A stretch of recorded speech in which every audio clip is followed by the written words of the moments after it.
Muy bien, entonces continuamos con el capítulo 4. Ya son expertos. Dice así: mientras ellos estaban hablando al pueblo, llegaron los sacerdotes, el capitán de la guardia del templo y los saduceos, resentidos de que enseñaran al pueblo y anunciaran en Jesús la resurrección de entre los muertos.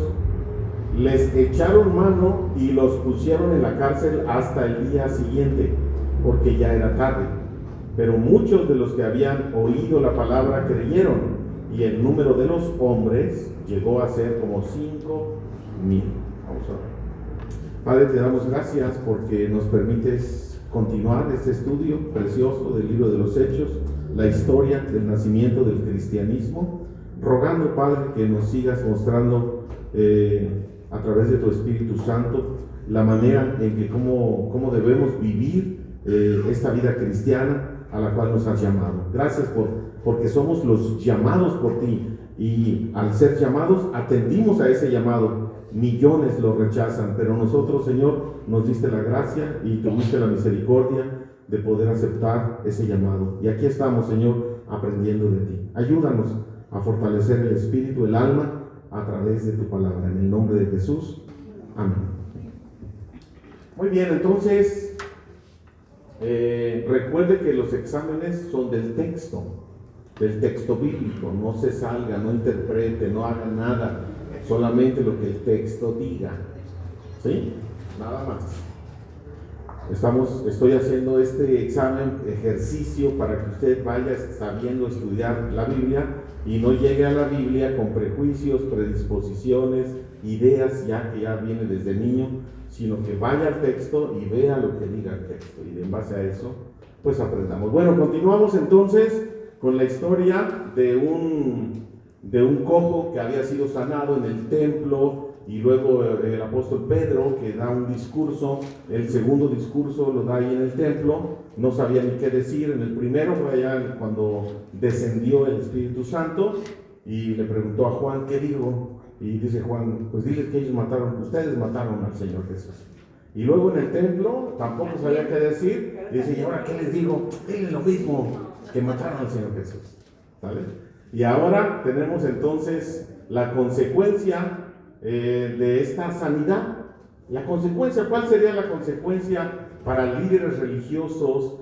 Alegría debería de ser, ¿verdad? Dios se ha manifestado, Dios ha sanado a un hombre porque lo conocían, y bueno, vemos ahí que sucede lo contrario. Llegan enojados. Tenemos a los sacerdotes. ¿Quiénes son los sacerdotes que estaban en el templo? Descendientes de Aarón, de la tribu de Leví, ¿se acuerdan? Cuando son instituidos, cuando es enviada la ley, y cómo van a hacer los sacrificios, quién va a hacer las funciones en el templo, pues los sacerdotes, los levitas, y principalmente los descendientes de Aarón, o de la familia de Aarón, que de ahí venían los sumos sacerdotes de la tribu de Leví. ¿Quiénes eran los saduceos? Los saduceos y los fariseos son dos grupos que vemos en los evangelios. Había muchos otros, los celotes, habían ¿cuáles eran los otros? Iba a decir armenios, vamos, los esenios. Estaban los esenios, un grupo así muy, muy santo, no se mezclaba con los demás, los esenios. De ahí también se dice que después se encuentran en las cuevas de Qumran, los esenios que guardaban los escritos, y santidad, y los puritanos, etcétera. Y tenemos a los celotes, que eran un grupo revolucionario, como de ahí venía Barrabás, de ahí venía uno de los discípulos de Jesús. ¿Quién era? Simón, el celote, ¿sí? Entonces ahí era un grupo revolucionario, y tenemos otros dos grupos que servían en el templo, es los saduceos y los fariseos. Los saduceos era un grupo más elitista, más de ricos, más acomodados, que tenían sus posturas doctrinales.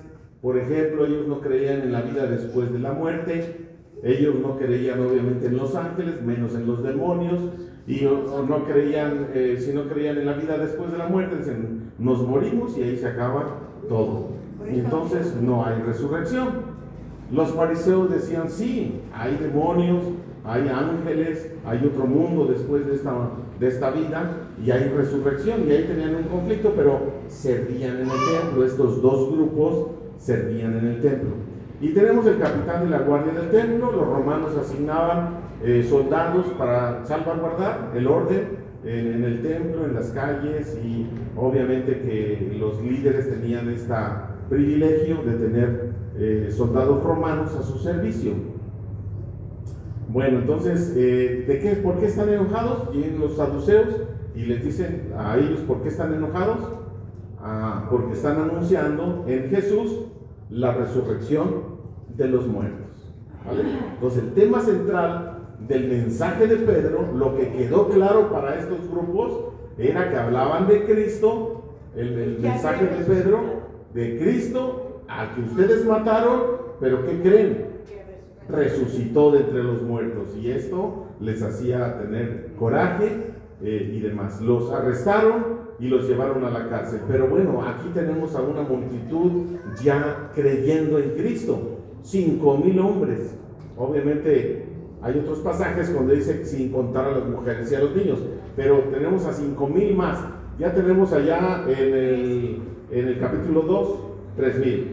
Ahora aquí, ¿cuántos? 5,000. Pues ya tenemos un grupo, como si en la ciudad de Jerusalén, ya es un grupo grande, ¿no?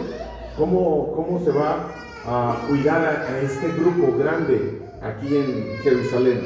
¿Quién lo va a pastorear? ¿Quién les va a enseñar? ¿Y cómo va a estar ahí el asunto? Ahí, pues sí. Ahí está. Él, caray.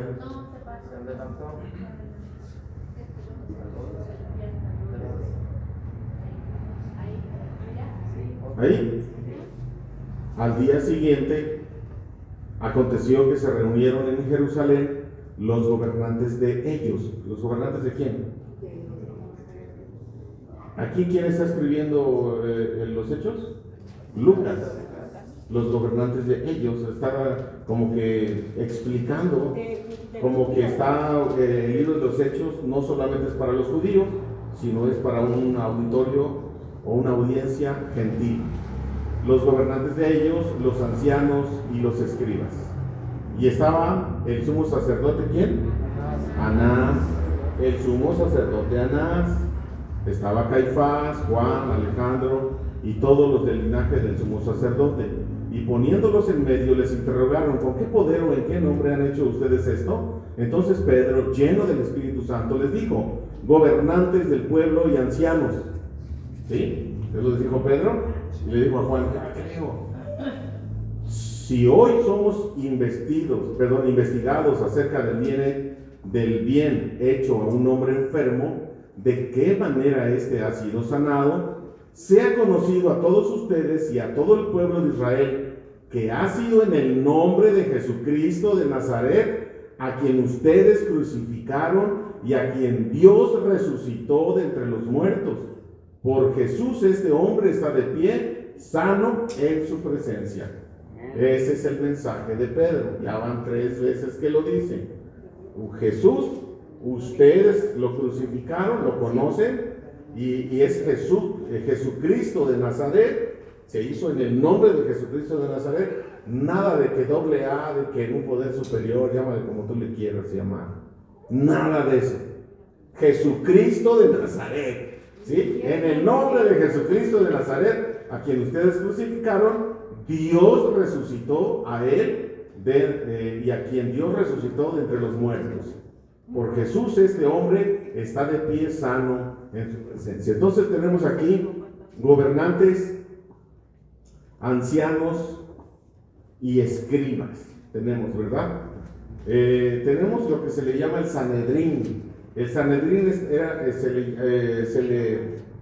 se le llama el Gran Consejo. El Gran Consejo del pueblo. A ver, el Gran Consejo del pueblo está constituido por 72 hombres sabios, en el cual el líder era el sumo sacerdote llamado Caifás. Bueno, perdón, Anás. Entonces ahí se equivocó. Anás, ahí está. No, ahí dice Caifás, sumo sacerdote. Yo así lo leí. Ah, sí, ¿lo puse al revés? Ah, sí, lo puse al revés. Yo lo puse al revés. Pero ustedes se guiaron por eso. Se guiaron por eso, no se guiaron por eso. Sí. Si ustedes se equivocaron, pues tienen tache. Ah, sí, Anás, perdón, aquí es al revés, ¿verdad? Caifás es el suegro de Anás. Y Anás es el sumo sacerdote, es correcto. Parece que era una familia ahí de sumos sacerdotes, pero en ese momento era Anás. Antes había sido Caifás, el sumo sacerdote, y como que quedó en familia ahí el sacerdocio. Pedro, lleno del Espíritu Santo, dice en el nombre de Jesucristo. Otra vez tenemos la presencia del Espíritu Santo. Aquí en toda esta historia que estaba sucediendo es el Espíritu Santo. Jesús resucitado. ¿Cuál es el mensaje del Evangelio? Jesús resucitado. Por ese motivo hay sanidad. Por ese motivo están sucediendo cosas sobrenaturales, más allá de nuestro poder humano. Dice el apóstol Pedro, ¿qué nos ven a nosotros? Como si nosotros hubiéramos sanado a este hombre. Nosotros no fuimos, fue en el nombre de Jesús. Y este es el mensaje que se le da. Entonces tenemos aquí a los gobernantes, pues ancianos es la palabra presbítero en el griego, presbítero. Y a los escribas, ¿quiénes son los escribas? Eran personas eruditas, algunos los usaban como abogados, conocían perfecto, no solamente transcribían la ley de Moisés y todo el Antiguo Testamento, sino tenían otro tipo de escritos. Se encargaban de las bodas, de los divorcios, había mucho divorcio y demás, muchas cartas de repudio, por eso eran que le hacían carta de repudio a la mujer. Los escribas se encargaban de eso. Eran personas eruditas, hablaban varios idiomas y se encargaban de todo esto. Entonces, tenemos ahí a los gobernantes. Entonces, ¿qué es lo que tenemos aquí? Los llevan a la cárcel, vienen los gobernantes de ellos, o sea, de los judíos, y el templo, los líderes del templo religiosos, se acercan y están ahí diciéndoles, pero ¿qué está pasando con ustedes? Los están interrogando y les preguntan con qué poder o en qué nombre han hecho ustedes esto. ¿Qué haría usted en el caso de que fuera una autoridad y que estuviera viendo alguna situación ahí de milagro que estuviera sucediendo? ¿Qué hubiera hecho? Porque puede suceder, ¿no? Puede suceder que sucedan milagros y que suceda un escándalo, pero vamos a ver. ¿Qué hubiera hecho? Lo que hicieron estos gobernantes. ¿Ahí va bien? ¿Sí me brinqué algo? ¿No, verdad? Está bien. Él, o sea, está hablando de Jesús. Él es la piedra rechazada por ustedes, los edificadores, la cual ha llegado a ser cabeza del ángulo. Y en ningún otro hay salvación, porque no hay otro nombre debajo del cielo dado a los hombres en que podamos ser salvos. Aquí está otro. Andaban buscando textos para los que dicen que hay intermediarios aparte. Hay otro intermediario aparte de Jesús para poder llegar a Dios. No hay, dice, en ningún otro hay salvación, porque no hay otro nombre debajo del cielo dado a los hombres en que podamos ser salvos. Y viendo la valentía de Pedro y de Juan, y teniendo en cuenta que eran hombres sin letras e indoctos, se asombraban y reconocían que habían estado con Jesús.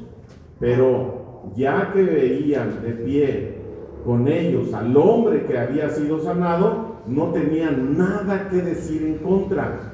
Entonces les mandaron que salieran fuera del Sanedrín y deliberaban entre sí, diciendo: ¿qué hemos de hacer con estos hombres? Porque de cierto es evidente a todos los que habitan en Jerusalén que una señal notable ha sido hecha por medio de ellos y no lo podemos negar. Entonces vemos la piedra rechazada. ¿Sí saben más o menos por qué algunos algunos arquitectos y constructores saben que en las edificaciones, en los edificios, casas, como que hay una piedra, un lugar, una esquina donde hay una piedra que recibe todo el peso. Entonces se cuenta que cuando se estaba haciendo el templo de Salomón, ese templo que está ahí de Jerusalén, cuando se hizo por primera vez, había una cantera cerca de ahí donde traían la piedra, pero ya tallada. No podía haber ruido en el templo donde estaban poniendo las piedras, porque era la instrucción de Dios, pero hacían todos los martillos, picos y todo lo que... El trabajo lo hacían lejos en la cantera y traían las piedras. Y traían las piedras ya a la medida para ponerlas. No necesitaban cemento para que amarraran, porque estaban tan bien talladitas y bien hechas las medidas que embonaban perfectamente para la cimentación, los muros de ahí del templo de Salomón. Entonces iban trayendo los que acarreaban las piedras y resulta que cada vez que traían una, pues ya la colocaban donde iba. Pero una vez trajeron una y no se podía acomodar en ningún lado. Entonces ahí la dejaron por un tiempo y estorbaba. Traían las otras piedras, las acomodaban, embonaban bien, y esa piedra, posteriormente, cuando estaban trabajando, la echaron fuera, la desecharon, la echaron a un lado de la construcción, y pues esta para que se han de ver equivocado, y nos enviaron una piedra que no iba, pues la pusieron a un lado, ahí creció con los matorrales, se ensució, con la lluvia, con el lodo y demás, ahí estaba, y después al final, mandaron decirles a los de la cantera, mándenos la piedra angular, la piedra que falta, la piedra donde va, la piedra clave de la construcción. Y los de la cantera le dijeron, hace mucho tiempo que te la enviamos, ¿no?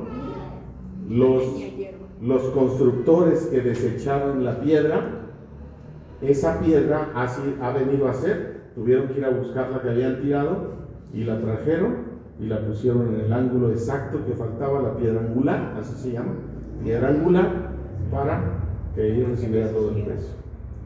Y Jesús lo compara, y el salmo que tenemos, el Salmo 118, pues también ya conocían esa historia, ¿verdad? La historia en ese tiempo.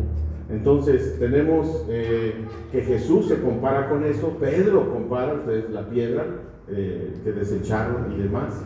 Entonces en ningún otro hay salvación. ¿Qué opina de esa frase? De ningún otro hay salvación, porque no hay otro nombre debajo del cielo dado a los hombres en que podamos ser salvos. ¿Qué opción nos deja eso?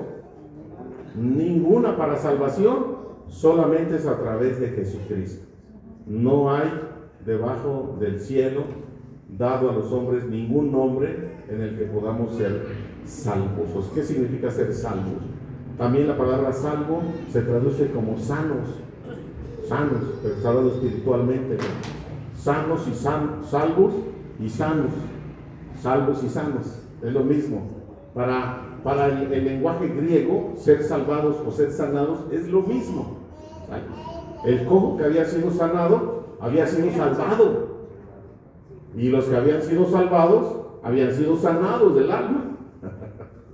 ¿No? Entonces sí, es la misma palabra. ¿Qué más? ¿Qué más tenemos aquí? La señal que ha sucedido, lo sobrenatural, ¿se puede negar?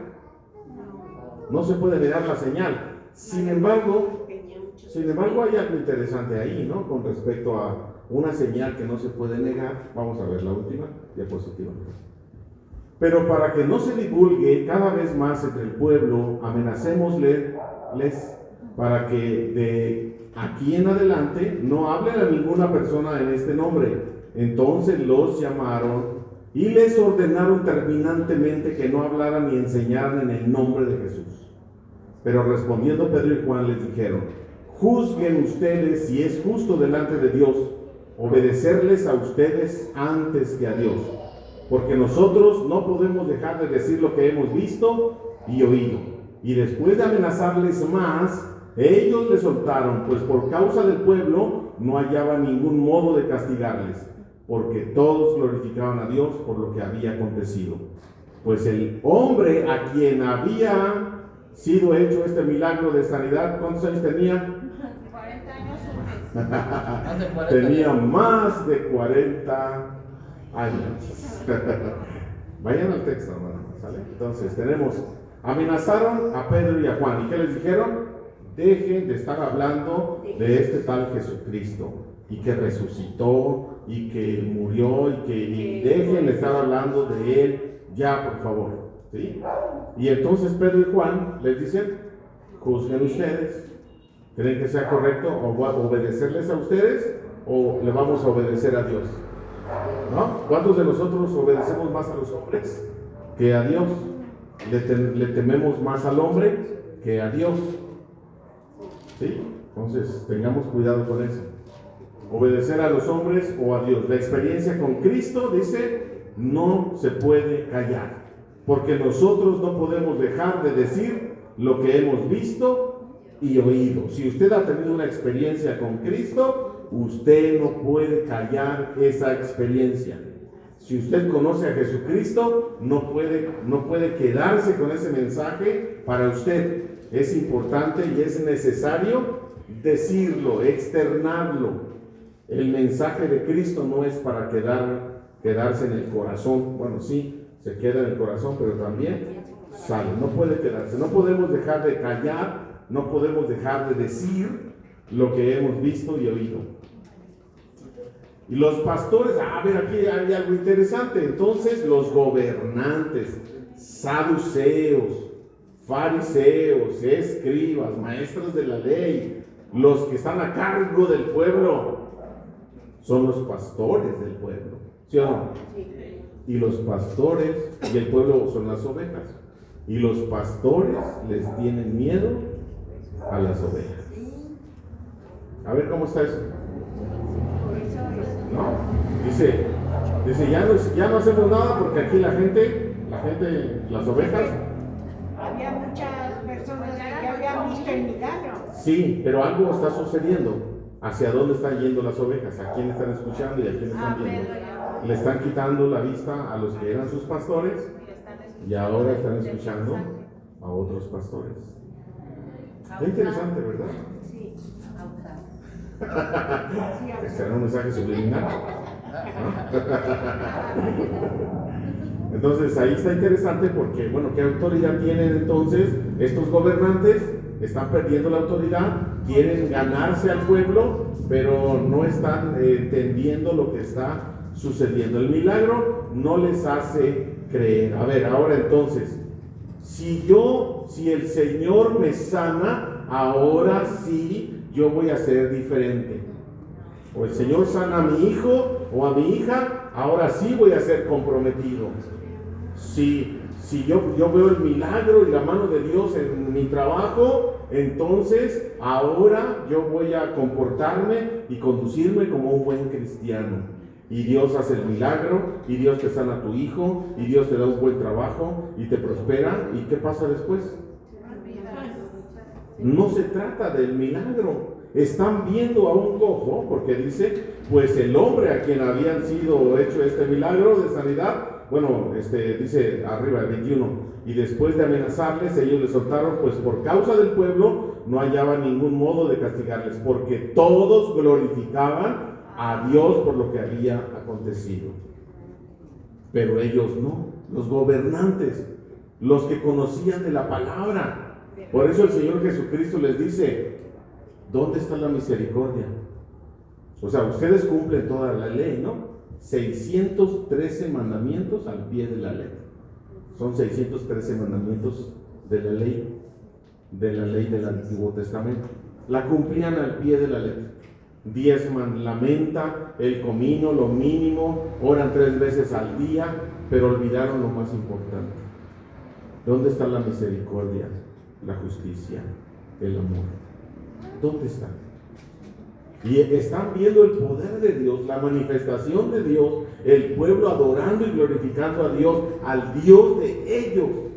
Y ellos, su corazón duro. Aparte, bueno, en un capítulo anterior, o sea, decíamos lo mismo, ¿no? Que no era por el milagro, no era por el milagro de sanidad. Incluso Pablo les dice, ¿no? En el capítulo 3, en el versículo 12, ¿qué hay de sorprendente en esto? Que diga Pedro, ¿no? Ajá. ¿Qué hay de sorprendente? O sea, ¿por qué se sorprenden? Pues sí, cuando estuvo Jesús aquí, también había milagros. ¿Cuántos milagros? Y ustedes, o sea, ¿de qué habrían de sorprenderse? No es por el milagro, es el mensaje, ¿no? Y es la continuación de la obra de Cristo. O sea, tiene que ser algo característico de los discípulos de Cristo lo que está sucediendo. Los milagros, las sanidades, lo sobrenatural se está manifestando. ¿Sí? ¿Lo sabía? Sí, y continuando, o sea, no hacían caso de los milagros que hacía Jesús, sino al contrario, le decían, por medio de Belcebú es que haces estos milagros. Le atribuían al diablo las cosas de Dios. Y por eso Jesús les dice, cualquier pecado te será perdonado, pero la blasfemia, del que estás hablando, atribuirle al diablo las cosas de Dios, eso no será perdonado. ¿Vale? Martita. Bueno, en la otra diapositiva, en donde ellos defienden, o más bien hablan con esa autoridad de decir, este milagro no es de nosotros, ¿no? A mí me parece pero no fue de nosotros, fue de Jesús, ¿no? Fue en el nombre de En Jesús. el nombre de Jesús. Entonces, desde ahí ya nosotros tenemos que estar centrados en lo que está pasando, El mensaje, sí. ¿no? Porque hoy con esos apóstoles que dicen yo hago milagros y yo... Sí, por eso les digo, suceden milagros. O el Espíritu Santo, ¿no? Porque ellos, los de hoy, dicen que el Espíritu Santo, Sí, ¿no? Se sí, mueve, claro. todo eso. Entonces, en eso sí tenemos que tener también mucho cuidado al pasar el mensaje, que el mensaje de los otros sea Cristo. Sí, no distorsionar eso. No distorsionar nada de esas cosas. Incluso cuando alguien dice, es que mi esposo sanó, quien sea mi hijo, lo que sea, gracias gracias a Dios, y reiterar esa parte, ¿no? Sí. Porque si no, estamos perdiendo ahí. Beto. Pastor, y otra cosa, supongo que ese marcamiento de que la gente se sorprendía al ver milagros después de que crucificaron a Cristo fuese hecho, ¿no? Que decían, pues que ya crucificaron al que hacía milagros, ahora lo hacen en su nombre. ¿Qué significa en el nombre de él? A ver, ¿qué significa? Cuando dice, lo dice en el nombre de él. No tenemos intermediario, ¿no? Como cuando la gente dice, por la Virgen de Guadalupe... No, si tenemos intermediario, Jesús. ¿no? Un solo intermediario. Pero se supone que se puede decir que son el mismo. Lo sí. Mismo, ¿no? Entonces, bueno, sí, Jesús es Dios. Aquí la gente lo interpreta. Ahora si tú ves a alguien hacer un milagro, igual nos va a sorprender. O sea, ver un cojo que lleva toda su vida pues cojeando y luego lo ves caminando y corriendo, igual va a ser un milagro para nosotros, ¿no? Pero yendo la idea que tú traes, Jesús está muerto para muchos de ahí que no creyeron en la resurrección y demás. Pero escucha que alguien dice, en el nombre de Jesús, el que murió, levántate. ¿Qué significa en el nombre de Jesús? Cuando oramos, cuando... Pues es que no sé cómo decirlo, no quiero decir en vez de, pero sino como... O sea, yo ahorita, hoy, ¿cómo estamos? 25 de febrero del 2026. En el nombre de Jesús estoy aquí. Para representar, ¿no? El Representa, poder sí. que tiene Jesús. Autoridad. Ajá, pero ¿qué significa? ¿A quién represento? ¿Está muerto? No, Aún vivo. Aún vivo. No puedo decir en el nombre de Jesús si Él está muerto. ¿Sí? Él está muerto. No se puede accionar algo a través de un muerto. Tiene que estar vivo para que por eso que les duele. ¿En qué no? Por eso preguntan, ¿en qué poder o en qué nombre hacen esto? Y Él les dice, en el nombre de Jesucristo de Nazaret. ¿No? Está vivo. Ese es el mensaje. Pastor, pero esa ¿cómo se llama? Actitud del ser humano, pues la vimos desde la salida de Egipto, de todos los... vieron cómo se abrió el mar, Sí. y Sí. ya estaban haciendo Sí, el se becerro de olvida. oro, ¿no? Eso es de todas las De todas generaciones, las generaciones. de todos los seres humanos. Ahorita estás emocionado, ahorita me sanó del corazón, ahorita me sanó de los pulmones y mañana se me olvidó. Se me olvidó. Ahorita estoy clamando con llanto, clamando y mañana estoy con una cerveza en la mano. ¿Sí? Así es el hombre. Somos todos así, ¿eh? Todos. O sea, yo pongo ejemplos, pero todos, yo me incluyo, así somos. Malagradecidos, ingratos, Judas, todos, traidores. Así somos el ser humano. Por eso necesitamos todos los días arrepentirnos, venir a sus pies, santificarnos todos los días, porque si ya conoces tu naturaleza, ¿para qué le juegas? Si ya sabes que es resueño, ¿para qué le haces cosquillas? ¿No? Sí. Vamos a orar, ya se nos acabó. ¿Alguna otra pregunta final? Continuamos la próxima semana, ¿vale? Padre, te damos gracias porque nos permites continuar, Señor, esta caminar, esta aventura del avance del cristianismo, Señor.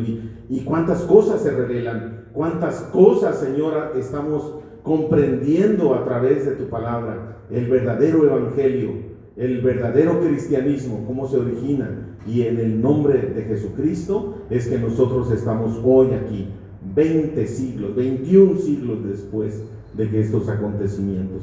Tú sigues haciendo milagros, tú sigues levantando a los paralíticos, sigues abriendo los ojos de los ciegos, y esos paralíticos y esos ciegos somos nosotros. Ayúdanos, Padre, a estar agradecidos continuamente, ser leales a ti, buscando siempre, Señor, un compromiso transformador para ti, para que el mundo crea, para que el mundo alrededor pueda darse cuenta de que tú, Señor, puedes transformar para siempre nuestras vidas. Gracias, Señor.